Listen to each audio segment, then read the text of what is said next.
Welcome to episode 29 of the Graham Cochrane Show, where I'm here to help you build your online business, work less, and live and give more. I'm your host, Graham Cochrane. Honored to spend some time with you today. Today, I want to dive into 7 ways you can add value to people, to your customers, to the world. And this is really, really critical. And I would like to start this episode by coining a phrase, which is this. In order to be successful in business, you don't need to innovate. You just need to add value. Okay, I repeat, you don't need to innovate. You just need to add value. At the core of what business is the exchange of value. Now, what people find valuable depends on the people, depends on the country, depends on the time in history, but that's all business is adding value. When we think about business, a lot of times specific entrepreneurs come to mind who are super innovative, okay? When you think about super successful business owners, you might think of Steve Jobs, right? Bill Gates, Jeff Bezos of Amazon, Elon Musk, right? Like these guys have huge vision and they go out and create crazy things. Literally, 2 of those guys are building rockets and sending people to Mars, and that's not even their main business, right? People thought Jeff Bezos was crazy when he wanted to create a bookstore on the internet. And then once that wasn't a crazy idea anymore and Amazon was super successful selling books, people thought he was crazy that he wanted to create hardware devices like e-readers, aka their Kindles, or now their tablets, or the Echoes, right? The Alexa. Everybody uses Alexa these days. Like Amazon was supposed to just be a retail store. They weren't supposed to make their own products. There's a million things that Amazon does that they weren't supposed to do that were and still are super innovative.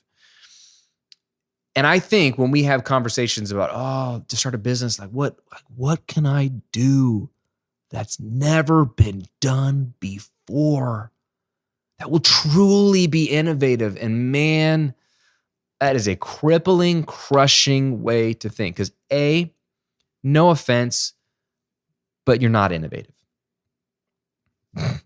right? I'm not innovative, okay? King Solomon, good old Solly, said it best, right? Thousands of years ago. There is nothing new under the sun. Nothing. It's just variations of what we've been doing since the dawn of time, okay? Very few of us are going to have those once-in-a-generation ideas and then the ability and the team and the capital to execute on that idea to change humankind and the course of history and make billions of dollars off of it. If that happens to be you, dude, good for you. But most of us, that's not the reality.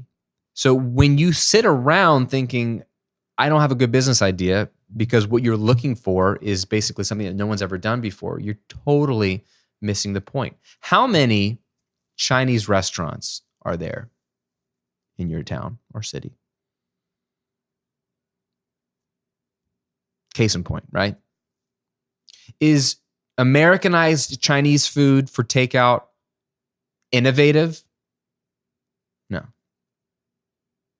Is there a way for people to add value to other people by opening up a Chinese restaurant maybe 3 minutes closer to their house? Yes. Okay. Not innovative, doesn't need to be, can be a very profitable, very sustainable business. So, and there's a million examples. What is it about innovation that we're obsessed with? Is it just really our insecurity deep down inside? I think that's part of it. We're insecure that if we just put out something that everyone else is doing, it won't sell. It could be a generational thing. Many of my students and followers are of the millennial generation or close to it. And so no offense to our generation, but we've been conditioned from birth to believe that we're special snowflakes, and therefore we're supposed to be something unique and special to the world that no one's ever done. And so we're going out to look for our one special, unique thing. And if we don't find that and create that, we'll never be fulfilled.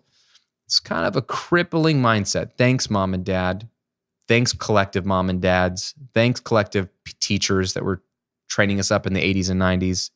You crushed us, okay? Thanks, media.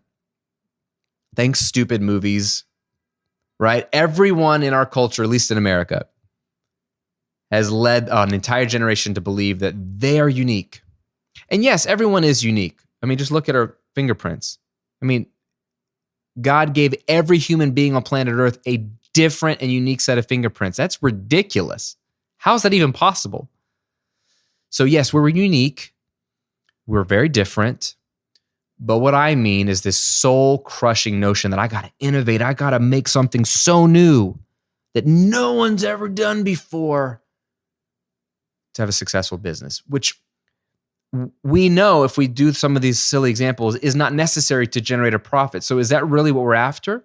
If you're just after generate a profit, I can help you with that today. I'm going to give you 7 ways that you can add value and generate a profit today. But I just had to address sort of the emotional, philosophical issues that maybe no one's talking about. If you're looking to innovate and create an innovative business because you just want to be special, because you just want to be great, quote unquote, if you want to be the next Jeff Bezos, the next Elon Musk, right? I can't help you with that. That's your own journey that you're on of soul-crushing self-discovery, right? I can tell you from someone who has tried to find his identity in the work that he creates, the things he puts out there in the world, it's not going to satisfy, man. It's not. Someone else is going to do something very similar to you. If you're hell-bent on doing something that no one's ever done before, you might just want to stop and ask yourself, why? What is underneath that? Is it really because you care about serving people, or is it really just you serving yourself? Okay, end of rant. We'll get into the practical stuff. Just had to go there. I had a conversation with a really, really sharp gentleman last week for coffee. And he's super creative, super talented in a lot of areas. We were talking about potential business ideas for him because he kind of wants to start his own business. But he works with a guy who's a super high functioning, high caliber entrepreneur. And this guy was describing how he's not like the guy he worked with. He's like, I'm not that entrepreneur type. I'm always behind the wave of good ideas. The moment I see an idea super good, like people have already done it, I'm like, dang it, if I had only thought of, frozen yogurt before everyone was doing frozen yogurt or whatever it was, right? He's always like behind. He can't predict the future and see what's going to be the next big thing. And he was lamenting that. He's like, I wish I could see what the next big thing was. And we were kind of joking about, how awesome would that be? Because I can't predict what the next big thing is, right? I wasn't predicting YouTube would be the next big thing. So I wasn't like, yes, I'm going to start a YouTube channel and it's going to blow up and it'll be a great way to create passive income. I had no idea, right? So I'm not a genius.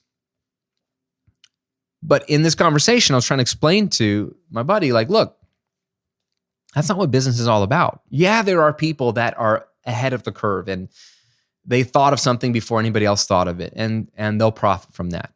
But most of us aren't going to be able to predict the future, and most of them didn't predict it. They got lucky. They tried to predict 100 things and one of them stuck, right?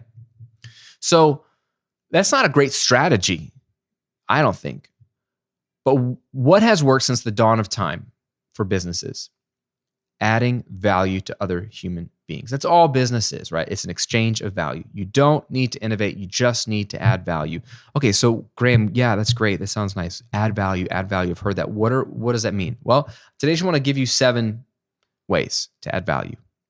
And it'll get your brain thinking. Really, really simple. You might only need one of these. Your business might be comprised of a few of these.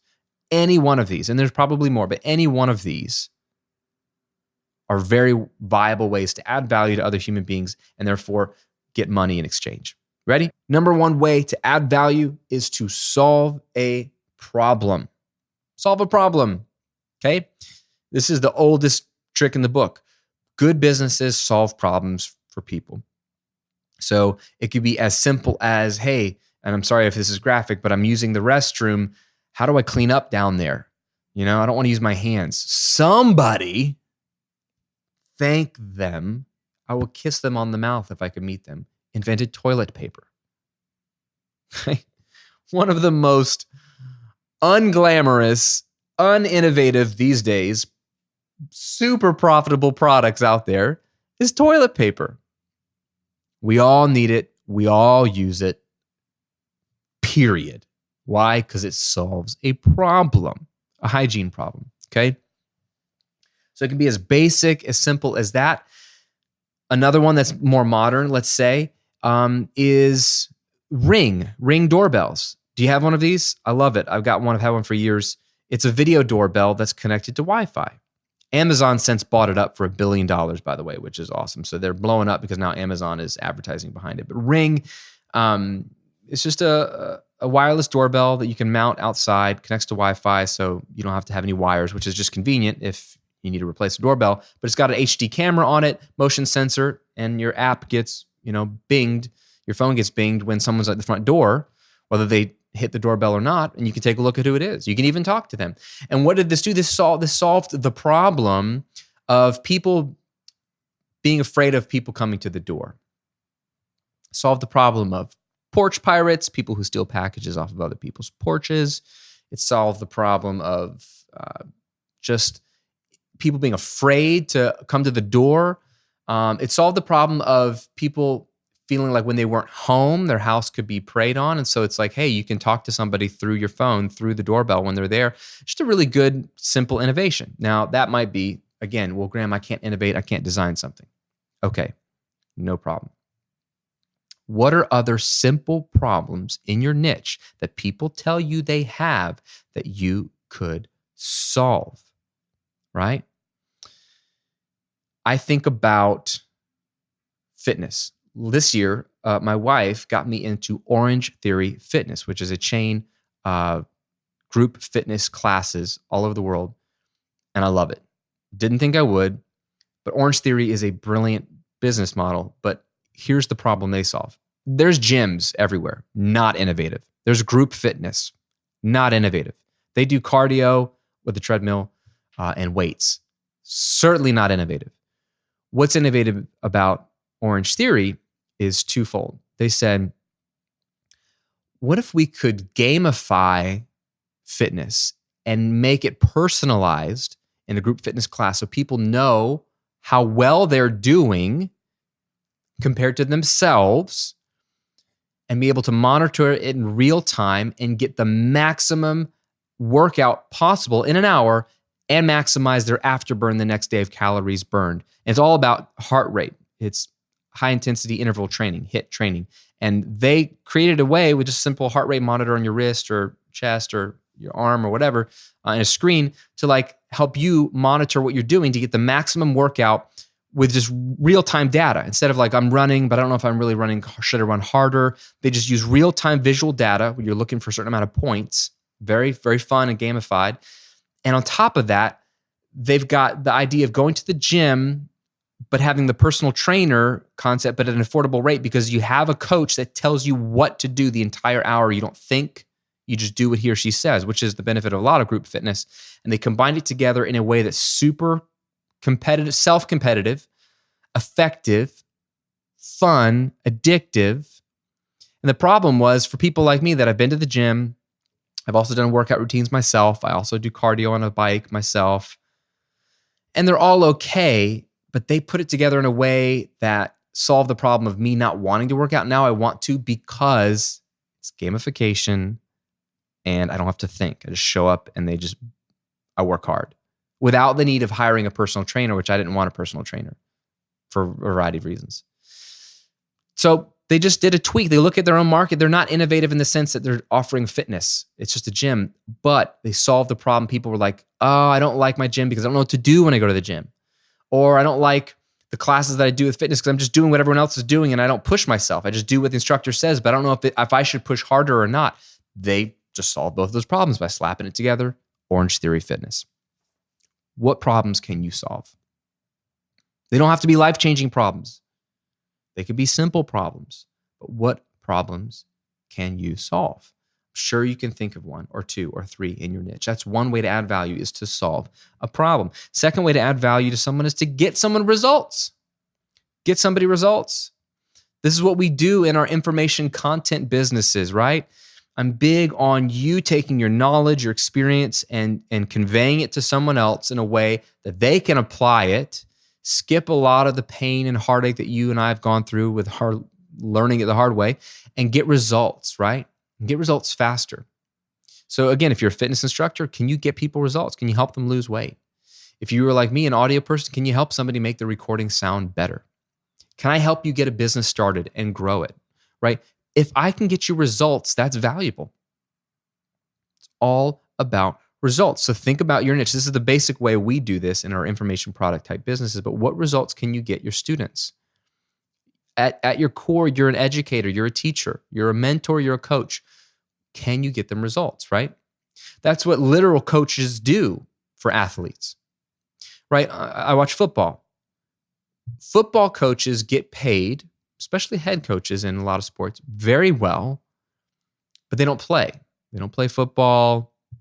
They aren't the product on the field. They're not the famous athlete. They don't have the shoe contracts. Why do they get paid? They get paid because they're supposed to get results out of their players. They are hired by the team owners and managers to come in and take their players and get the most out of them. Coach. They don't care what you do, how you do it. Can you get results? Can you make my quarterback better? Right? I'm an NFL guy, right? I live in Tampa. Unfortunately, I've been a Tampa Bay Bucks fan for 10 years. It's been a rough stretch. Jameis Winston, he's been our quarterback. This is his 5th year. There's no long-term contract because the verdict is still out if he should be a franchise quarterback or not.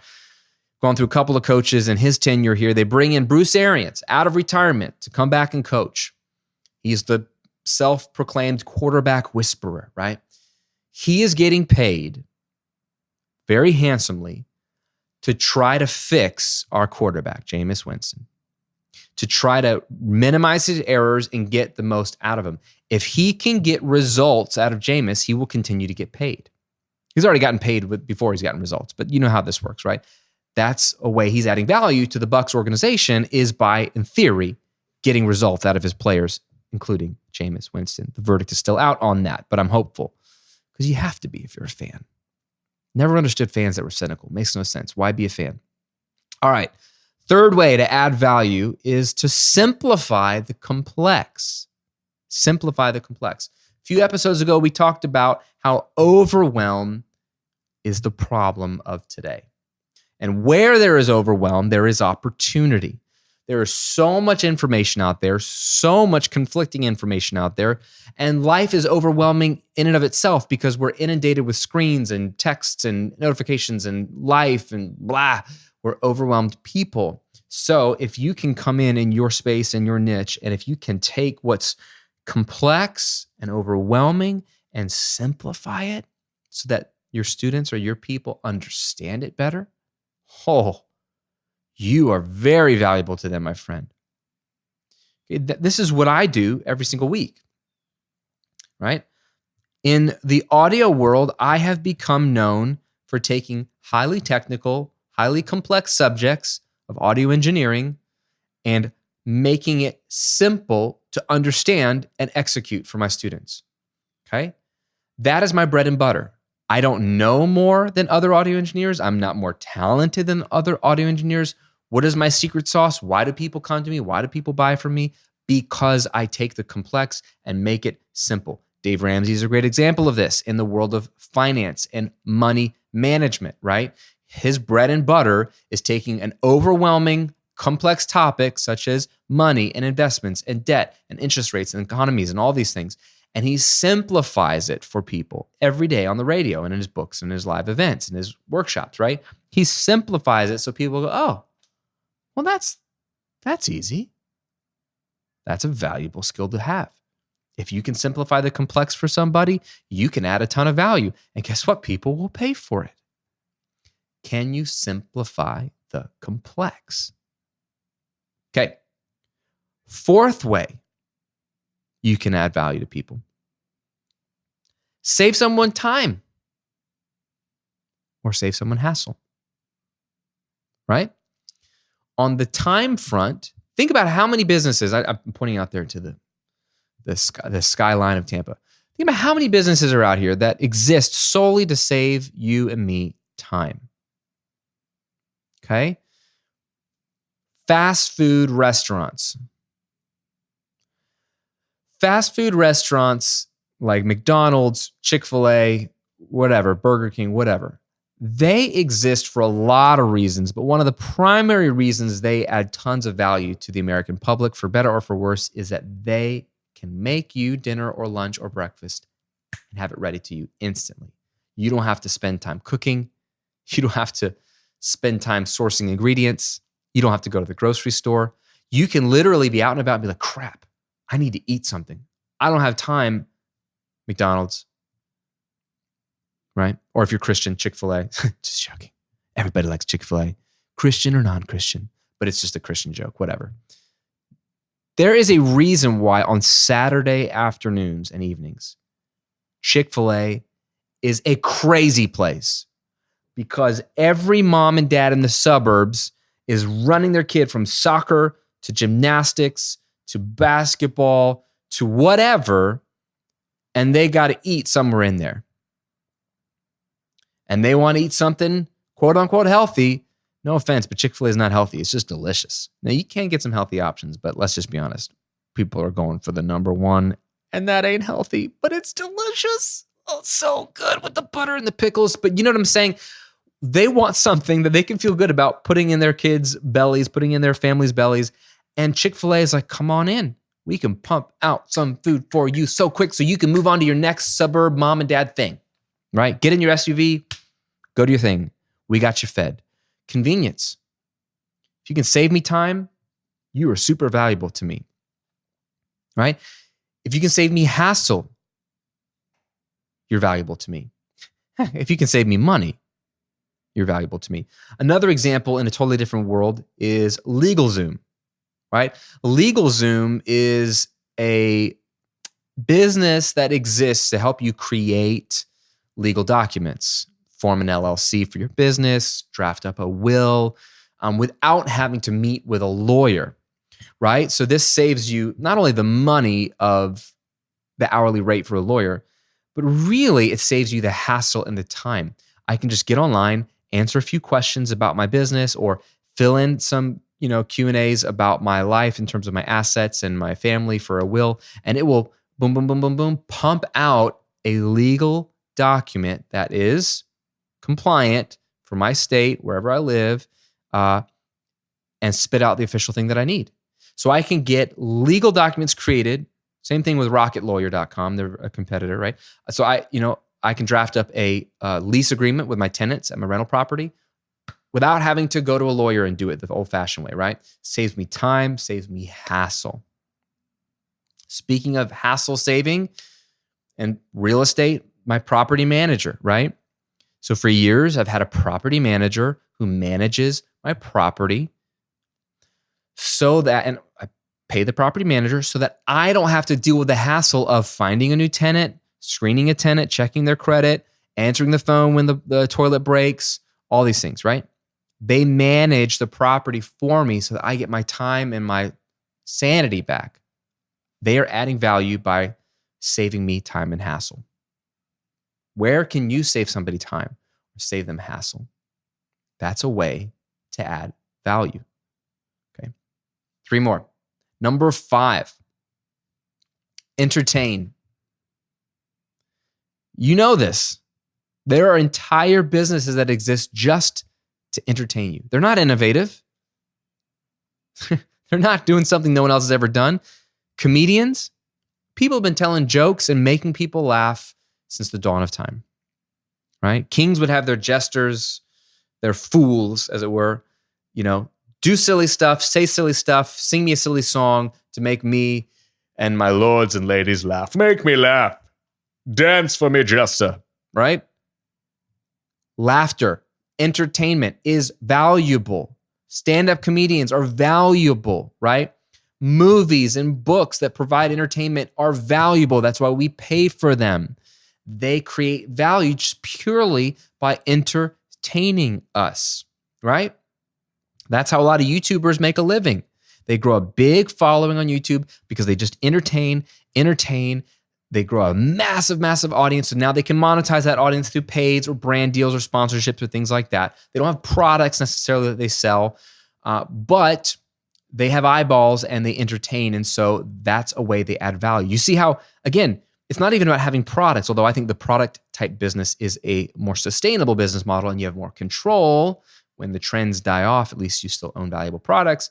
But the point is you can make a profit by thinking of how can I add value, and people on YouTube that just entertain, whether it's funny or they do crazy challenges or they dance or they sing or whatever, they are adding value to the world and they can be compensated because that's value. Compensation, money follows value. So entertainment totally works. Related to that, but slightly different, number 6 is motivate someone. Oh my gosh, motivation is huge. I love motivational speakers. And I love them from a respect standpoint. I have a lot of respect for motivational speakers. Why? They're not innovative. Okay? They have nothing new to say. But I'm not coming down on them.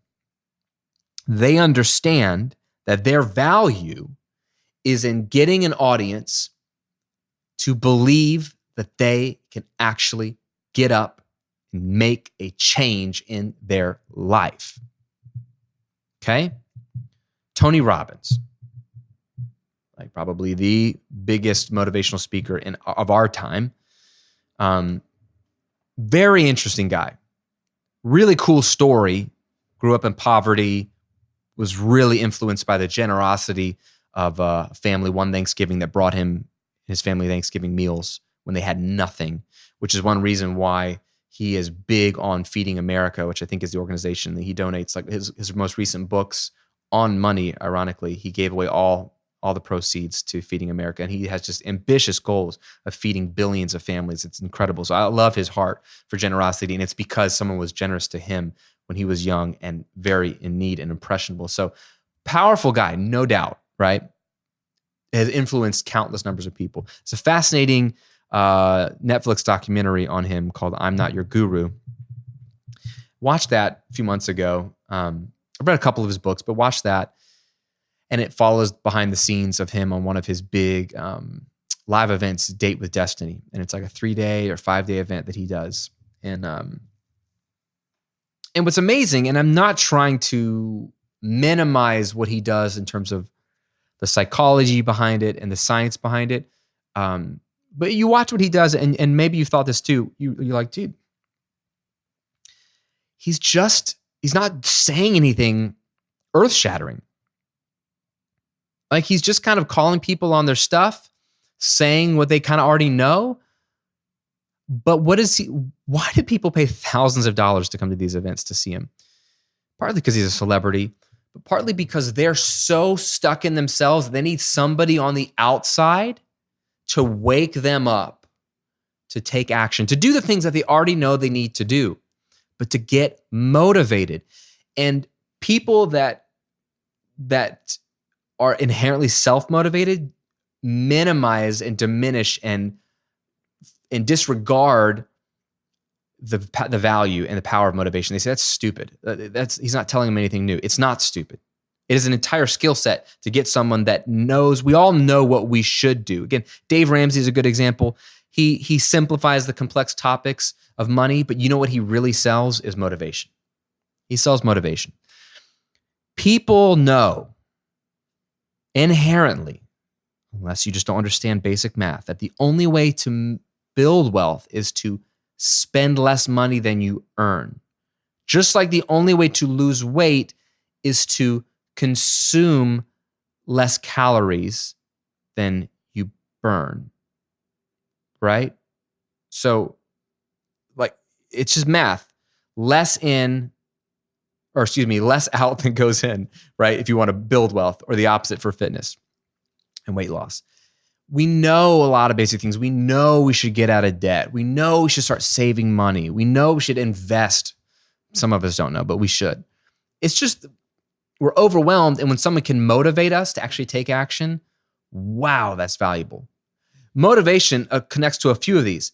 If I can motivate you to take action on your finances, let's say, by simplifying the process so it's not overwhelming to you, that's 2. Then you get results. 3, oh man, you've gotten a ton of value. 3 of those all in one. So motivation is huge, and it's a huge part of what I do in both of my businesses. I understand inherently that information alone will not change you. I also understand that simplifying complex information alone is not enough to change you. So that's why if you follow this content for any length of time, or if you know me from Recording Revolution Land or whatever, then you know that I teach in such a way that here's the result you want. I can help you get that result. If you do X, Y, and Z, I simplify it, but I try to convey it to you in such a way that you are motivated to take action, because I know that you could watch a video, listen to a podcast, read an article, and then walk away and not do anything. And then you won't get results. And if you don't get results, I don't get the credit, and you don't think I'm awesome because you'll be like, well, Graham, I never got results, because you didn't do anything. I can't make you do something. So I'm big on trying to motivate you so you will actually take action, because I know if you get one little win, you'll be sold. You'll buy in. And then you'll take the next action and get the next win, which motivates the next action and the next win, and so on. There's so much to just getting a little bit of momentum. And so motivation is huge for me in the way I teach. I think all teachers need to be motivational speakers. Some of the best teachers I had growing up in school didn't just share information. They didn't just point me to the answer in a textbook. They explained something to me in a way I could understand, and then motivated me to care or take action on it. You should do the same if you have any teaching element to your business. So motivation is huge. And 7th and final way you and I can add value to the world is to make someone feel important. Make someone feel important. Make them feel special. So see how it goes full circle now? We all believe we're special snowflakes, and therefore we should have this innovative new business that no one's ever done before. Well, let's play off of that inherent flaw in our thinking that we're all special and make someone feel special. Now, I'm making fun. You should make someone feel important, whether they believe that they're a special snowflake or not. Because guess what? People are important. People are valuable. They're valuable because they're made in the image of God. They're valuable because they're living and breathing, and they matter to other people. They're valuable. You should treat them as valuable no matter where they come from, what their background is, who they are, what they're into. They have value. The trick is making them feel that value. Let me ask you a question. Do you have a friend or someone you know that when you spend time with him or her, the way they look at you, speak to you, body language, interact with you, make you feel like you are so important? Do you know someone like that? That when they talk to you, you inherently feel that they think that you are very, very important. How does that make you feel? What do you think of that person? Do you hold them in high esteem, neutral read, low esteem? They're probably one of your favorite people. They're probably one of the people that if they asked you to coffee, you'd say yes and cancel everything else that you already had that day. If for no other reason that selfishly, they make you feel really good about yourself. They make you feel like you matter. This is so important relationally. If you're married, if you're dating, in a friendship that you actually care about, that you want to last, if you can make that person feel like they're valuable, feel important, they will love you forever. They will value you just as much. It's so important that people feel valued. And then in this day and age where we feel like we're just a number, we feel like we're just another face in the crowd, maybe we have awful relational dynamics where they're all broken, there is a big, big need for people to feel important. Now, that is a big philosophical thing. And there's no way a business can solve that underlying issue of needing to feel valued and important. That's a spiritual issue, okay? It's not a business issue. But knowing that that's reality, we can play a small role as a business in making people feel important. Okay. What's one simple way we can do that? Customer service. Okay. Chick-fil-A, because it's all going to come back to Chick-fil-A, I guess, in this episode. You go to a Chick-fil-A, and if you're from the North, if you're from Boston, you don't know what Chick-fil-A is, I'm sorry for you. Chick-fil-A is like a little slice of heaven on earth. Okay. Fast food. They make chicken sandwiches. Sounds not innovative, because guess what? It's not. Here's where they innovate. Here's where they add value. Not in their food, although their food is good. They add value in making you feel important when you walk in. You go into Chick-fil-A. You're waiting in line like everybody else, like a little lemming, just kind of looking up at the menu, waiting in line. When it's your turn, they don't say, next. They don't say, sir, can I help you? They say, may I help the next guest? Ooh, I'm a guest? May I help the next guest? Very intentional language. Yeah, I'm a guest. That's right. I'm not a customer or not a number. I'm a guest. So you walk up, you already feel a little bit better. Hello, sir. How may I help you? And you order, and it's very similar to any other restaurant. If you ever say, thanks so much, or thank you, what do they say? Do they say, you're welcome? No. Do they say, no problem? No. Little pro tip, you should never say no problem. Why would there be a problem? Don't even say the word problem. There shouldn't be a problem. Don't use that language, no problem. What does the Chick-fil-A person say behind the counter? They say, my pleasure. Ooh, my pleasure. Those words are some of the sweetest, most strategic, simplest words you and I can use in any of our interactions with anybody, period. But Chick-fil-A has beat it into their brains of their people somehow, some way, that when you say thank you, oh, thanks so much. My pleasure. So you're a guest, and they say that it was their pleasure to fill up your Diet Dr. Pepper cup. That sounds like just corporate language and corporate speak. It sounds like semantics. But when you've been there and you realize how consistent it is, and they smile at you, and you realize they actually believe it, they view it as their pleasure to serve you, and they treat you and view you as a guest, even with the simple act of getting a chicken sandwich while I rush my family off to the next thing I'm doing in the suburbs on a Saturday, in that moment, I feel important. I feel valued. Just getting a chicken sandwich. And in that moment, they have added more value to me than just, I gave you money and you gave me food quickly.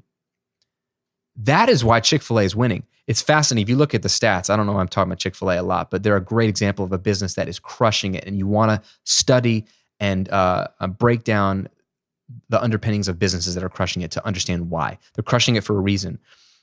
If you look at the numbers, the average fast food, not chain, but like actual location, so a franchise location, be it Taco Bell, McDonald's, Burger King, whatever, Subway, the average fast food restaurant, single location, in a year does just under $1 million in revenue, okay? So if there's like one McDonald's on your corner, let's say on average, that McDonald's will do, on a typical one, some will do much better, but the average McDonald's, let's say, will do about $1 million of revenue in a year. The average Chick-fil-A, you want to know what it does? $2 million in a year. And they're closed one day a week. They have fewer days in a year to sell stuff, and they do twice as much volume in the average location. Why do you think that is? Is it that their food is better? Sure, you could argue that their food is better. I think it is better. But that's a subjective thing. Even if quality is there, some people just like crappy food like me. I love Taco Bell. It's not good food, guys. It's not good food. I just like it. If my wife is not around, I will go crush Taco Bell, but she's around a lot because we're around together. So there's not a lot of Taco Bell in the Cochrane household. But I love it, even though it's crappy food. So it's not that the food is better. That's not the reason. It is the value that Chick-fil-A has conveyed to us. We feel important, and it's reflected in the cleanliness of their establishment. It feels a little bit more peaceful, but it's really in the way you feel when you go to a Chick-fil-A versus a McDonald's. And people at McDonald's are super nice. I have no problem with McDonald's. I get McDonald's coffee on the way to church if I'm leading worship early in the morning or something. They smile like crazy.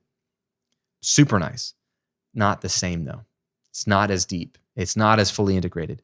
If you can make someone feel important, that adds value. And then on real simple levels, right? We talked about airlines a little while back.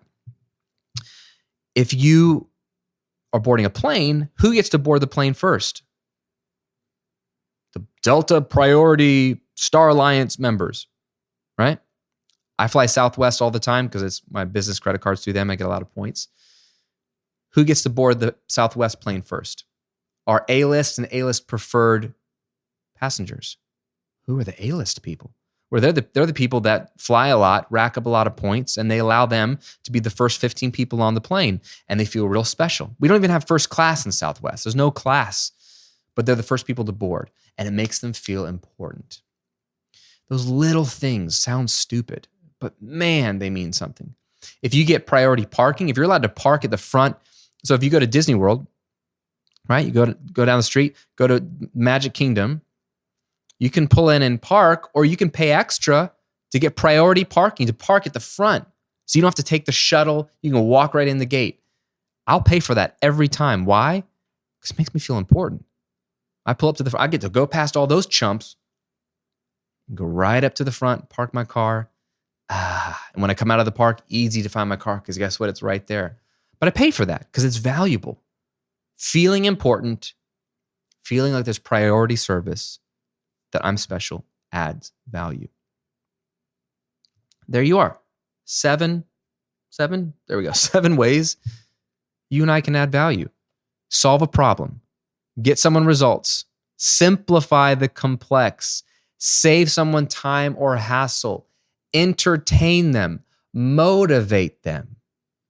Or make them feel valuable or important. Any one of those or any combination of those 7 are incredibly effective ways to add value. And when you add value, you can have money exchange because that's all business is the exchange of value. You exchange your value to them and they exchange value in the form of money, currency that can buy things. That is all business is. So what I want you to do as you're thinking about your business, starting a business, shifting your business, trying to grow your business, don't think of ways you can innovate. Don't think of ways you can do something no one else has ever done. There's nothing new under the sun. King Solomon said it, right? In the book of Proverbs. Ecclesiastes, excuse me. Instead, think about, hey, what way or ways can I add value today? What ways can I add value in the next 12 months to my audience? And start to dream up some different ways you could add value. Keep it as simple as possible. If you don't know, interact with your audience. Find out what they're struggling with, what their biggest challenge is right now, what their biggest desire or hope or dream is. Just get on social media and ask them. Email your list and ask them. Email your customers and ask them. If I could help you with anything this year, what would it be? See what they say. That'll give you some clues. And then just go out there and simply add value. Don't get insecure that it's not new, it's not innovative, that someone else is already doing it. That's okay. Again, the Chinese restaurant down the street is not new or innovative. People could be like, well, there's already a Chinese restaurant. Yeah, but now there's another one. Maybe you like the menu better. Maybe it's 2 minutes closer. I don't know. Maybe you just drove past it today and it's right there. It doesn't have to be innovative. It just has to add value. Now, if you're at the brand new spanking beginning part of this journey, part of it is you may not even know what area or niche or type of people you can add value to. You need to figure out what your profitable idea is. And this is something that's so critical. And I get this question a lot. How do I know I'm good at these 3 things or I'm interested in these 4 things? You need to figure out what your profitable idea is before you can even think about how you can add value to these people. I've put together a workshop for you called my Passive Income Workshop, where I teach you how to generate $1,000 a month of passive income in just 30 minutes a day. And in this process, I walk you through how to figure out what your profitable idea is and then how to monetize it and automate it. If you haven't gone through this workshop, highly recommend you do. It will help you start to think about ways you add value for free and eventually for paid.